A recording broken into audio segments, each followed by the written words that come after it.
Hello दोस्तों, previous question देखते हैं जो कि ज्योग्राफी का क्वेश्चन है। विभिन्न पीसीएस एग्ज़ाम आईएएस में पूछे जा चुके हैं, जो कि आगे आने वाले किसी भी पीसीएस या फिर जनरल कंपटीशन के लिए काफ़ी उपयोगी रहेंगे। जो आस्ट क्वेश्चन होते हैं वे बार बार रिपीट भी होते रहते हैं, जैसे जनरल कंपटीशन में भी या फिर किसी पीसीएस में भी। जनरल में जैसे railway, banking, BSSC inter level, BSSC graduate level एवं बिहार दरोगा, इन सब के लिए भी काफ़ी उपयोगी रहेंगे। चलिए देखते हैं, स्टार्ट करते हैं। ठीक है दोस्तों, पृथ्वी अपने अक्ष पर झुकी है। कितनी झुकी है? तो 23.5 डिग्री पर झुकी हुई है पृथ्वी अपने अक्ष पर। ये आंसर हो जाएगा। ठीक है, एक्सप्लेनेशन देखते हैं। पृथ्वी अपने अक्ष पर 23.5 डिग्री झुकी हुई है। इस झुके हुए अक्ष के सहारे ही पृथ्वी अपनी धुरी पर लगभग 1000 मील प्रति घंटे की गति से चक्कर लगाती है। अपने अक्ष पर एक चक्कर पूरा करने में पृथ्वी को लगभग 24 घंटे का समय लगता है। ठीक है, नेक्स्ट देखते हैं। निम्नलिखित कथनों पर विचार कीजिए। तो इसमें कौन सा कथन सही है? तो डी कथन सही है। पृथ्वी की चुंबकीय विषुवत रेखा दक्षिण भारत में थुम्बा से गुजरती है। पृथ्वी की चुंबकीय विषुवत रेखा दक्षिण भारत में थुम्बा से गुजरती है। तीसरा आंसर सही होगा, डी सही हो जाएगा। ठीक है,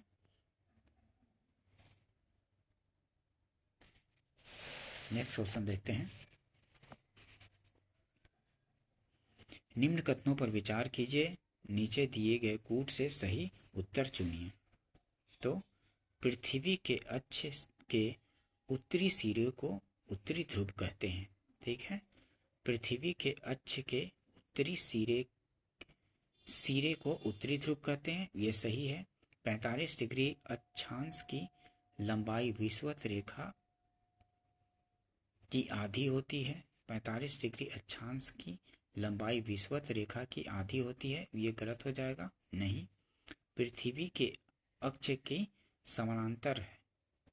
पृथ्वी के अक्ष की समानांतरता है। ठीक है, पृथ्वी के अक्ष की समानांतरता है, तो ये सही हो जाएगा। ठीक है, सभी पृथ्वी के अक्ष के समानांतरता है, ये सही होगा। तो 1 और 3 सही हो जाएगा, डी आंसर हो जाएगा। अपसौर अवस्था में पृथ्वी के परिभ्रमण की गति तीव्र होती है, ये भी गलत होगा। ठीक है, 1 और 3 सही होगा, इसका मतलब डी सही होगा। एक्सप्लेनेशन देखते हैं थोड़ा। उत्तरी ध्रुव पृथ्वी पर सबसे उत्तरी बिंदु है, अर्थात पृथ्वी के अक्ष के उत्तरी सिरे को ही उत्तरी ध्रुव कहा जाता है। अतः कथन एक सही है। 45 डिग्री अक्षांश रेखा विषुवत रेखा एवं ध्रुवों के मध्य भाग से होकर गुजरती है। इसका कोसाइन 45 डिग्री इक्वल टू 0.707, अतः इसकी लंबाई equal to 0.707 into 40,075 into 02 equal to 28,333.039 kilometre है। ठीक है, नेक्स्ट क्वेश्चन देखते हैं। दिन रात जिस कारण होते हैं वह क्या है? तो भू परिभ्रमण के कारण दिन रात होते हैं। भू परिभ्रमण के कारण दिन रात होते हैं, बी आंसर हो जाएगा। ठीक है, भू परिभ्रमण के कारण दिन और रात होते हैं। ध्यान रखेंगे, जिस दिन और रात की अवधि बराबर होती है तो सूर्य की किरणें सीधी पड़ती है। कहाँ पड़ती है? भूमध्य रेखा पर पड़ती है। ठीक है, जिस दिन और रात की अवधि बराबर होती है तो सूर्य की किरणें भूमध्य रेखा पर पड़ती है। ठीक है, सूर्य वर्ष में 2 बार 21 मार्च और 23 सितंबर को विषुवत रेखा भूमध्य रेखा पर लंबवत चमकता है। वर्ष की इन 2 तिथियों को पृथ्वी के दोनों गोलार्धों में दिन एवं रात की अवधियां बराबर होती हैं, 12-12 घंटे की होती हैं दिन और रात। ठीक है, 21 मार्च और 23 सितंबर।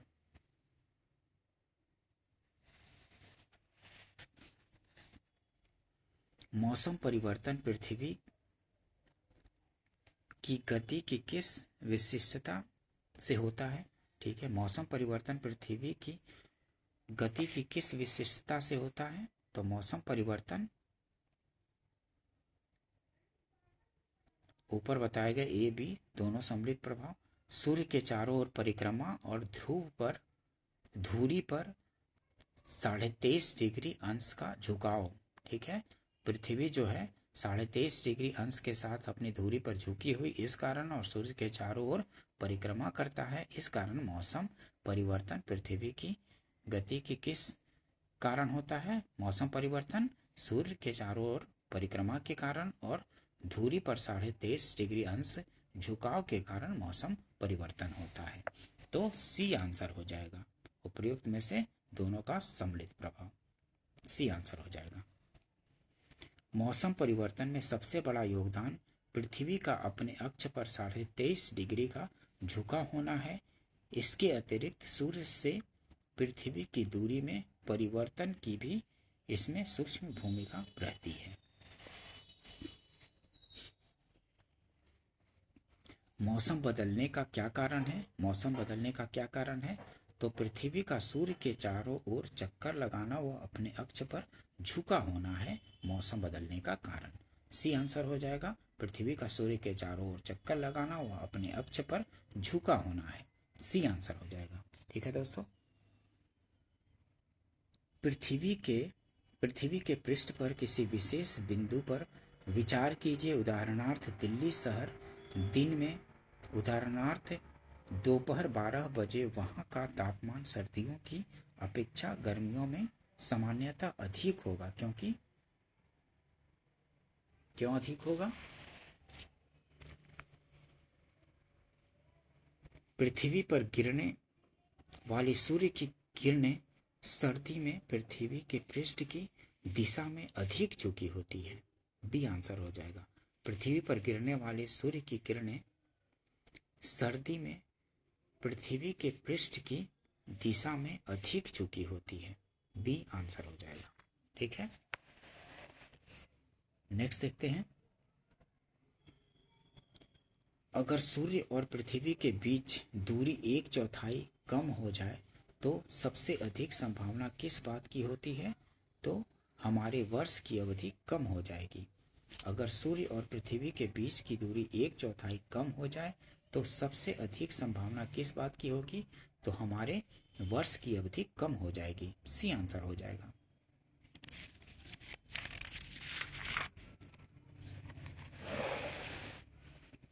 नेक्स्ट क्वेश्चन देखते हैं। पृथ्वी पर मरुभूमि होने की संभावना अधिक रहती है तो 23.5 डिग्री अक्षांश के पास, ठीक है, 23.5 डिग्री अक्षांश के पास पृथ्वी पर मरुभूमि होने की संभावना रहती है, बी आंसर हो जाएगा। ठीक है दोस्तों, मैपिंग का भी काफ़ी वीडियो, छोटे छोटे वीडियो 2-2, 3-3 मिनट के बने हुए जो कि प्लेलिस्ट में अवेलेबल हैं, और हिस्ट्री का भी प्लेलिस्ट बना हुआ है, उसमें जा कर के देख सकते हैं। और नेक्स्ट आने वाले किसी भी एग्ज़ाम्स के लिए या पीसीएस या फिर जनरल कंपटीशन में railway, banking, SSC, BPSC, BSSC, inter level, graduate level, इन सब के लिए काफ़ी उपयोगी वीडियो होगा, तो उसको देखिए और अपनी परीक्षा में उपयोग कीजिए। और अगर चैनल वीडियो पसंद आता हो तो इसको लाइक कीजिए, सब्सक्राइब कीजिए और शेयर भी कीजिए। ठीक है, देखते हैं आगे क्वेश्चन। ठीक है, कृत्रिम उपग्रह हमेशा पृथ्वी से पूर्वी दिशा में छोड़े जाते हैं। ठीक है, कृत्रिम उपग्रह हमेशा बोल रहा है, हमेशा पृथ्वी से पूर्वी दिशा में छोड़े जाते हैं, हमेशा नहीं छोड़े जाते हैं, ये गलत हो जाएगा। मतलब अक्सर छोड़े जाते हैं लेकिन हमेशा ही नहीं, ये एक्सट्रीम वर्ड हो गया, तो ये गलत हो जाएगा।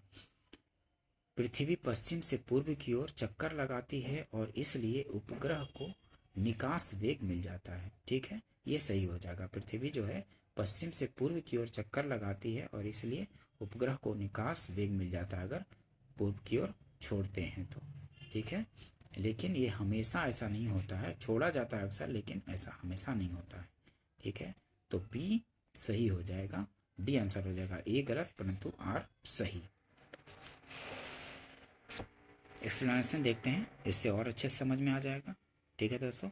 यह सही है कि अधिकांश कृत्रिम उपग्रह पृथ्वी से पूर्व दिशा की ओर प्रक्षेपित किए जाते हैं क्योंकि इससे उपग्रह को निकास वेग मिल जाता है, लेकिन हमेशा और सभी उपग्रह पूर्वी दिशा की ओर प्रक्षेपित नहीं किए जाते हैं।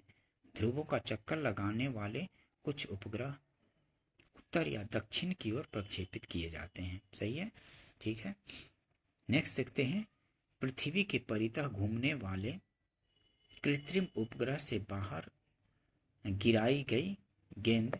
पृथ्वी के परितः घूमने वाले कृत्रिम उपग्रह से बाहर गिराई गई गेंद क्या होगा? पृथ्वी के परितः उपग्रह के समान आवर्तकाल के साथ उसी के कक्ष में घूमती रहेगी, ठीक है। तो डी आंसर हो जाएगा।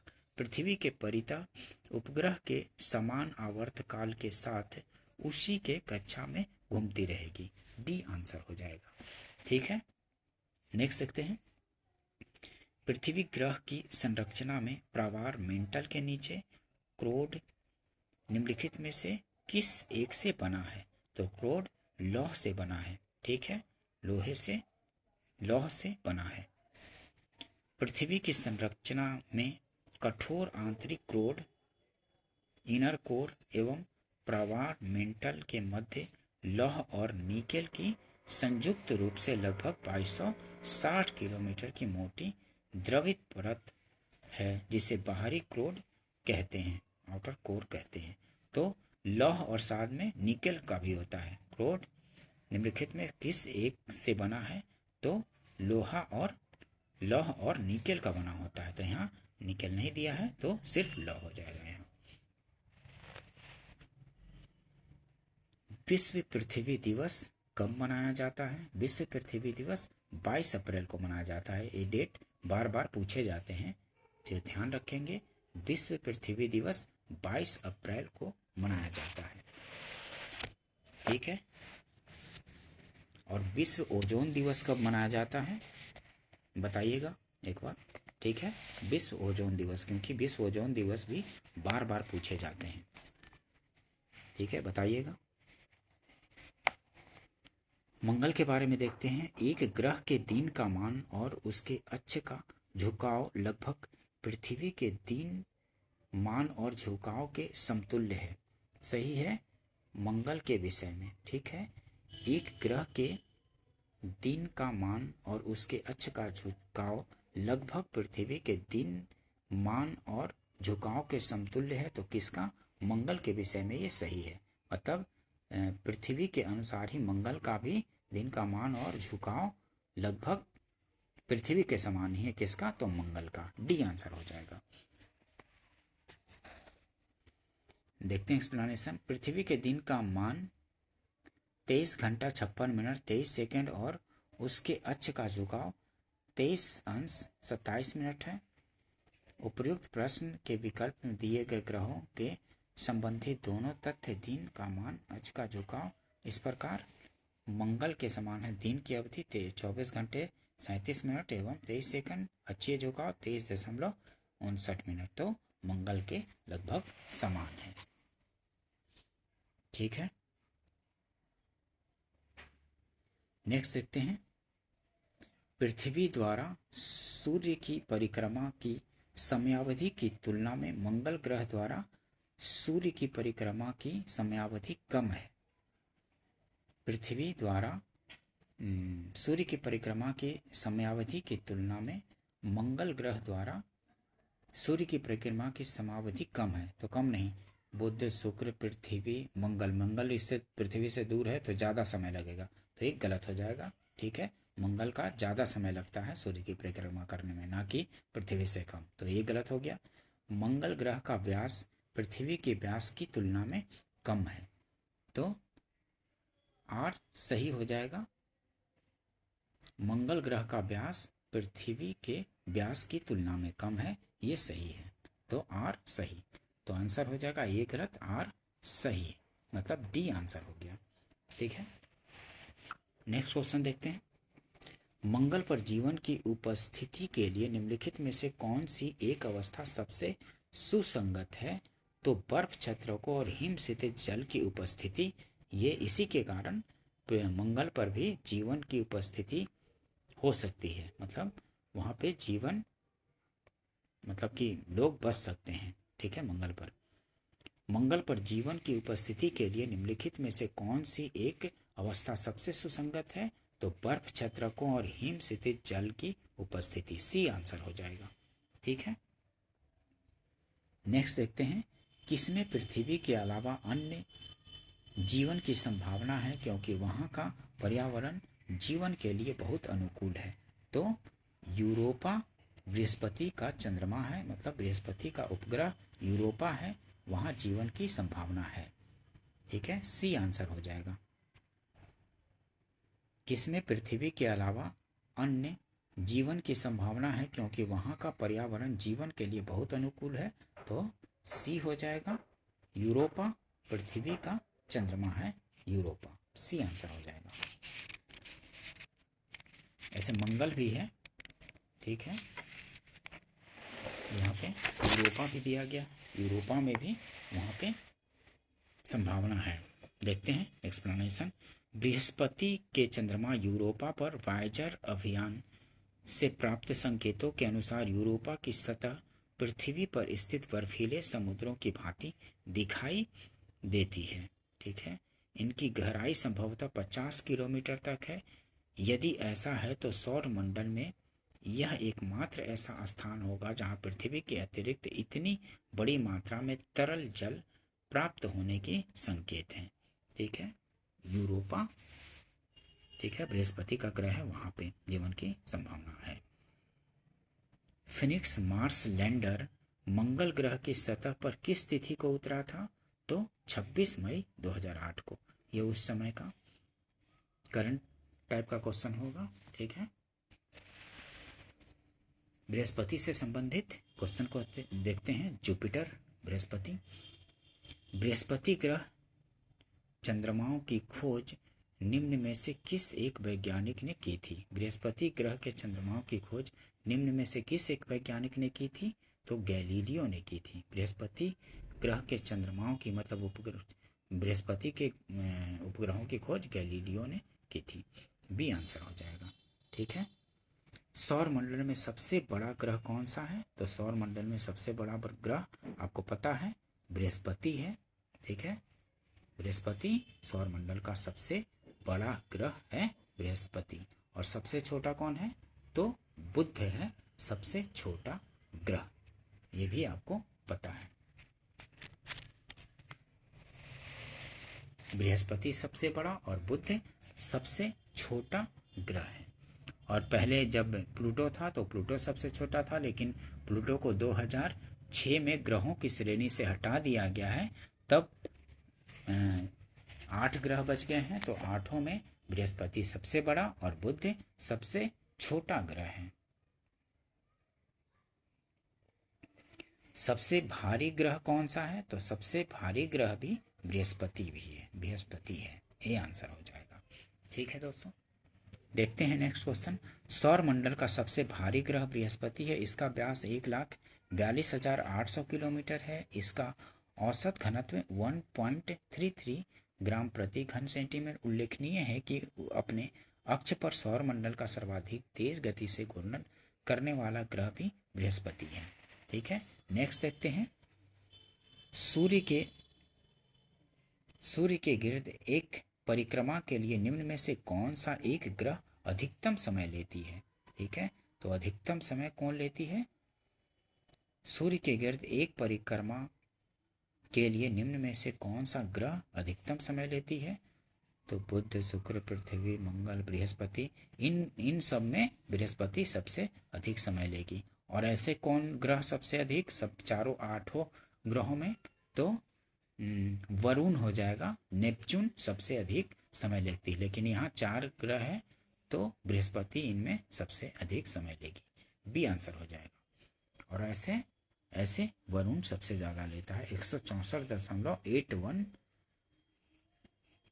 164.81 वर्ष लेता है, मतलब 165 वर्ष लगभग लेता है समय वरुण सबसे ज़्यादा। और बुध सबसे कम 87.96 दिन, मतलब 87-88 दिन के आसपास बुध लेता है टाइम, सबसे कम और सबसे अधिक वरुण। लेकिन उनमें चारों ऑप्शन में बृहस्पति सबसे अधिक लेता था। ठीक है, नेक्स्ट देखते हैं। बृहस्पति का वलय होता है, बृहस्पति का वलय सिलिकेटों का बना हुआ है। ठीक है, ए आंसर हो जाएगा। बृहस्पति का वलय क्या है? सिलिकेटों का बना हुआ है। नेक्स्ट देखते हैं, निम्नलिखित में से कौन से ग्रह के सर्वाधिक प्राकृतिक उपग्रह अथवा चंद्र हैं? तो सबसे अधिक अभी शनि के हो गए हैं। ठीक है, शनि के सबसे ज्यादा उपग्रह हैं। ठीक है, अभी शनि के सबसे ज्यादा उपग्रह हैं, ये ध्यान रखेंगे, काफी इंपॉर्टेंट क्वेश्चन है। शनि का अभी सबसे ज्यादा उपग्रह है। शनि के बारे में देख लेते हैं। शनि सूर्य के चारों ओर एक चक्कर लगाने में लेता है कितना? तो 29.5 वर्ष लेता है। शनि सूर्य के चारों ओर एक चक्कर लगाने में कितना समय लगता है? 29.5 वर्ष लेता है। ठीक है, सैटर्न शनि, शनि सूर्य के चारों ओर एक चक्कर लगाने में 29.456 वर्ष के बराबर समय लेता है, मतलब 29.5 वर्ष लेता है। ठीक है, इसलिए विकल्प सी सही है। ध्यान रखेंगे दोस्तों, काफ़ी इंपॉर्टेंट क्वेश्चन है ये, मतलब कि डेट पूछे, मतलब टाइम पूछे जाते हैं कि कौन से ग्रह कितने समय में सूर्य का चक्कर लगाता है। ये सब क्वेश्चन काफ़ी इंपॉर्टेंट है, किसी भी छोटे एग्जाम में भी, मतलब कि जनरल कंपटीशन में भी और पीसीएस में भी लगातार रिपीट होते हैं, इसलिए ध्यान रखेंगे। किस ग्रह के चारों ओर वलय है? तो शनि ग्रह के चारों ओर वलय है, ये आंसर हो जाएगा। ठीक है,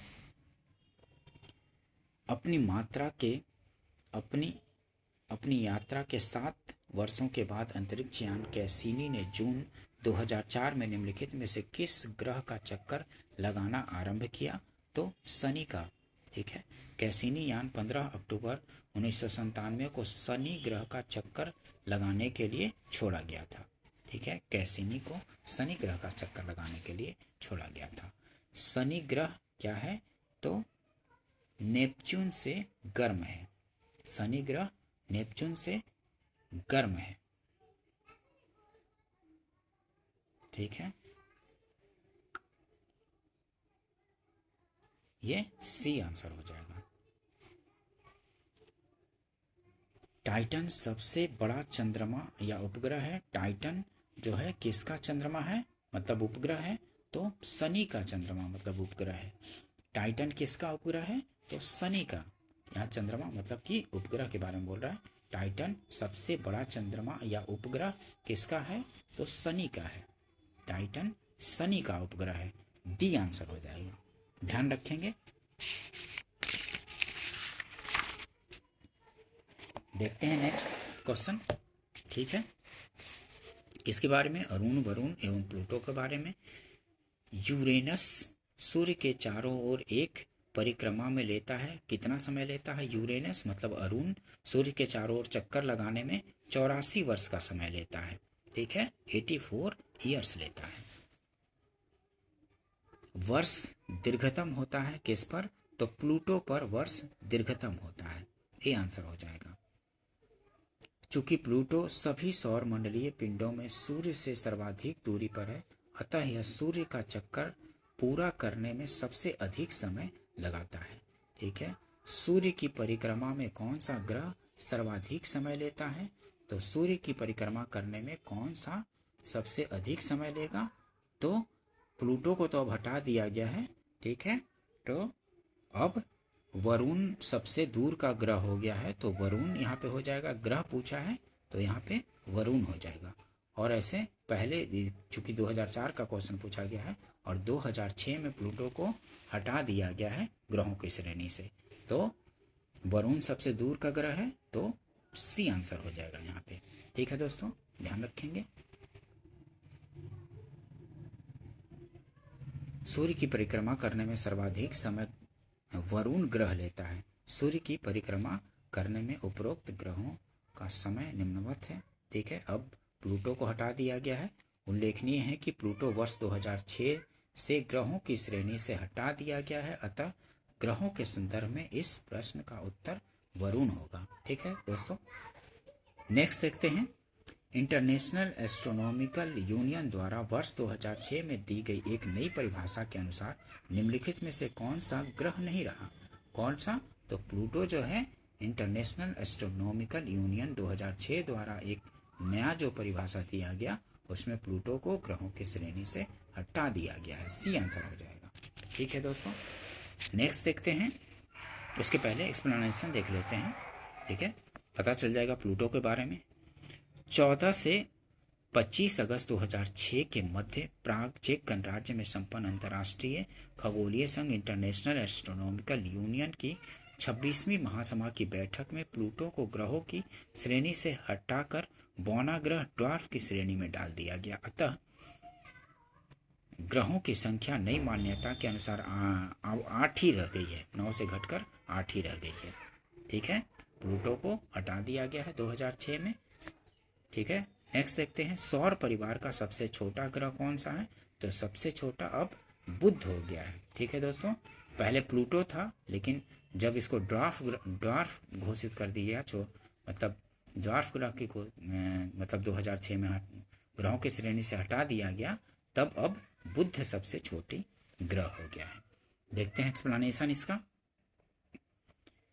पूर्व मान्यता के अनुसार सौर परिवार का सबसे छोटा ग्रह प्लूटो, जिसका व्यास 2274 किलोमीटर या 1413 मील, अन्य सभी ग्रहों का व्यास किलोमीटर में इस प्रकार है, लेकिन अब बुध हो गया है सबसे छोटा ग्रह। उल्लेखनीय कि प्लूटो अब ग्रहों की श्रेणी से हटा दिया गया। सौर मंडल का सबसे ठंडा ग्रह कौन है? सौर मंडल का सबसे ठंडा ग्रह तो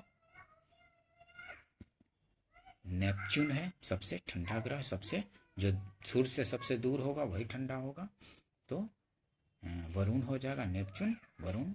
ठीक है, ये आंसर हो जाएगा। कौन सा ग्रह सौर जगत का सबसे दूर का ग्रह है? तो सबसे दूर का ग्रह, ये उस समय का क्वेश्चन है 2002 और 5 का। 2006 में यम को हटा दिया, मतलब प्लूटो को, तो अब सिर्फ वरुण होगा। ठीक है, पहले वरुण कभी यम होता था, मतलब प्लूटो, क्योंकि इसकी कक्षा को काटता था वरुण को, इसी वजह से इसको प्लूटो को हटा दिया गया है ग्रहों की श्रेणी से। ठीक है, अब केवल वरुण हो जाएगा। ठीक है, सबसे दूर का ग्रह नेपच्यून, मतलब कि वरुण हो जाएगा। नेक्स्ट क्वेश्चन देखते हैं। यद्यपि सामान्यतः प्लूटो सबसे दूरस्थ ग्रह है, पर उसका परिभ्रमण पथ बहुत ही दीर्घ वृत्तीय है, जो किसी अन्य ग्रह के पथ को काटता है। परिणामतः 1979 से आरंभ हुई 20 वर्षों की अवधि में प्लूटो सबसे दूरस्थ नहीं है। कौन सबसे दूरस्थ है? तो यहाँ नेपच्यून, मतलब कि वरुण है। निक्स एवं हाइड्रा चंद्रमा है किसका? तो प्लूटो का। निक्स एवं हाइड्रा प्लूटो का उपग्रह है। ठीक है, चंद्रमा के बारे में देख लेते हैं। मानव ने चंद्रमा पर पहला कदम कब रखा था? तो 1969 में रखा था। ठीक है, 1969 में चंद्रमा पर पहला कदम रखा था मानव ने। ठीक है,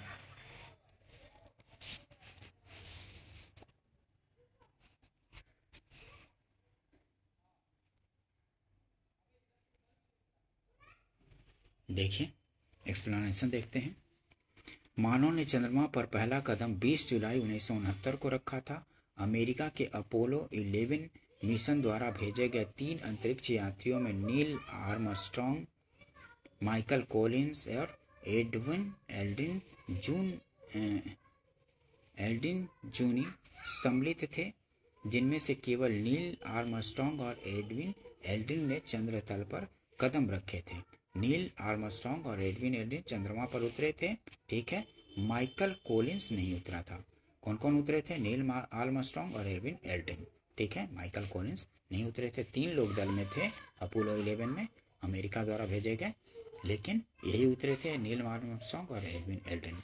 अपोलो 11 मिशन 16 जुलाई 1969 को फ्लोरिडा से उड़ान भर के चंद्रमा पर स्थित सी ऑफ ट्रैंक्विलिटी पर 20 जुलाई 1969 को उतरा था, ठीक है। सी ऑफ ट्रैंक्विलिटी कहाँ है? तो सी ऑफ ट्रैंक्विलिटी कहाँ है? चंद्रमा पर है, ठीक है। सी ऑफ ट्रैंक्विलिटी आपको पता है चंद्रमा पर, अभी हमने बात किया सी ऑफ ट्रैंक्विलिटी।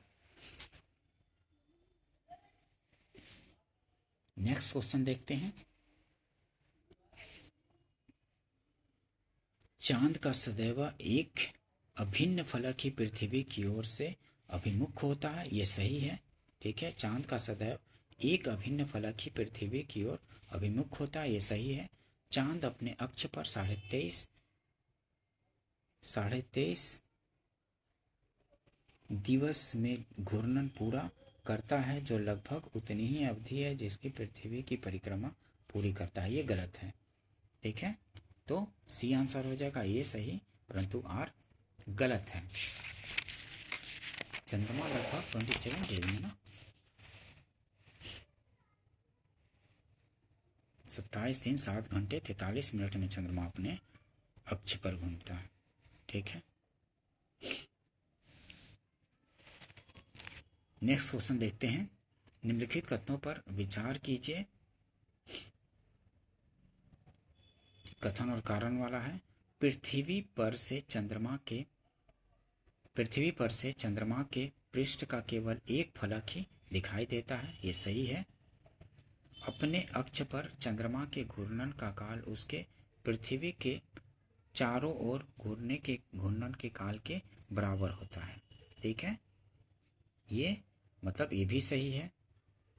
अपने अक्ष पर चंद्रमा के घूर्णन का काल उसके पृथ्वी के चारों ओर घूमने के काल के बराबर होता है, ठीक है।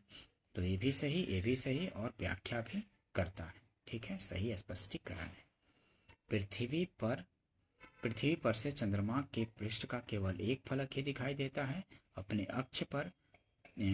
अक्ष पर चंद्रमा के घूर्णन का काल उसके पृथ्वी के चारों ओर घूमने के काल के बराबर होता है, ठीक है। तो ए आंसर हो जाएगा, ध्यान रखेंगे। पृथ्वी से चंद्रमा का लगभग आधा भाग ही दिखाई देता है। पृथ्वी से चंद्रमा का लगभग आधा भाग ही दिखाई देता है, इसलिए कथन ये सत्य है। पृथ्वी का उपग्रह चंद्रमा अपनी धुरी पर घूर्णन और पृथ्वी की कक्षा की परिक्रमा लगभग एक ही समय 27 दिन 7 घंटे 43 मिनट में पूरी करता है, अतः आर भी सही है, ठीक है। इसलिए कथन और कथन दोनों सही है और सही व्याख्या भी करता है। चंद्रमा के धरातल पर 2 व्यक्ति एक दूसरे की बात नहीं सुन सकते हैं, क्योंकि चंद्रमा पर क्या वायुमंडल नहीं होने के कारण, ठीक है। एक दूसरे की बात नहीं सुन सकते। चंद्रमा के धरातल पर 2 व्यक्ति एक दूसरे की बात नहीं सुन सकते, चंद्रमा पर वायुमंडल नहीं होने के कारण, बी आंसर हो जाएगा।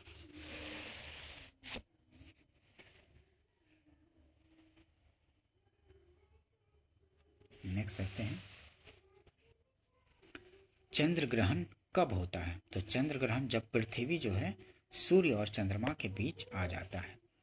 पृथ्वी सूर्य और चंद्रमा के बीच आ जाता है तो चंद्र ग्रहण लगता है, बी आंसर हो जाएगा। और चंद्र ग्रहण सदैव पूर्णिमा के दिन लगता है। चंद्र ग्रहण सदैव पूर्णिमा के दिन, फुल मून डे के दिन लगता है, ठीक है। और सूर्य ग्रहण कब लगता है? अमावस्या के दिन, ठीक है। सूर्य ग्रहण अमावस्या के दिन लगता है और चंद्र ग्रहण सदैव पूर्णिमा के दिन लगता है, ये ध्यान रखेंगे, इससे क्वेश्चन पूछे जाते हैं, ठीक है दोस्तों। चंद्र ग्रहण होता है जब पृथ्वी जो है सूर्य और चंद्रमा के बीच पृथ्वी आ जाती है, ठीक है। पृथ्वी जब चंद्रमा और सूर्य के बीच आ जाती है तो चंद्र ग्रहण लगता है, बी आंसर हो जाएगा। कौन सी परिस्थिति में चंद्र ग्रहण होता है? तो पूर्ण चंद्र के दिन, पूर्ण चंद्र के दिन क्या होता है? चंद्र ग्रहण होता है। ठीक है, मतलब पूर्णिमा के दिन चंद्र ग्रहण लगता है। नेक्स्ट क्वेश्चन देखते हैं। 22 दिसंबर 1999, 22 दिसंबर 1999 को पूर्णिमा के चंद्रमा के सामान्य से अधिक चमकदार होने के लिए मुख्य उत्तरदायी कारक था, तो उपभू था, उपभू। 22 दिसंबर 1999 को पूर्णिमा के चंद्रमा के सामान्य से अधिक चमकदार होने के लिए मुख्य उत्तरदायी कारक था, उपभू था। नेक्स्ट क्वेश्चन देखते हैं। जब अर्धचंद्र होता है तो सूर्य, पृथ्वी तथा चंद्र के बीच का कोण कितना होता है? 90 डिग्री होता है। जब अर्धचंद्र होता है तो सूर्य, पृथ्वी तथा चंद्र के बीच कोण 90 डिग्री होता है। ठीक है, ठीक है दोस्तों, अगर सेशन पसंद आता हो तो वीडियो को लाइक कीजिए, सब्सक्राइब कीजिए और शेयर भी कीजिए। ठीक है, मिलते हैं नेक्स्ट वीडियो में। ठीक है, थैंक यू दोस्तों, थैंक यू।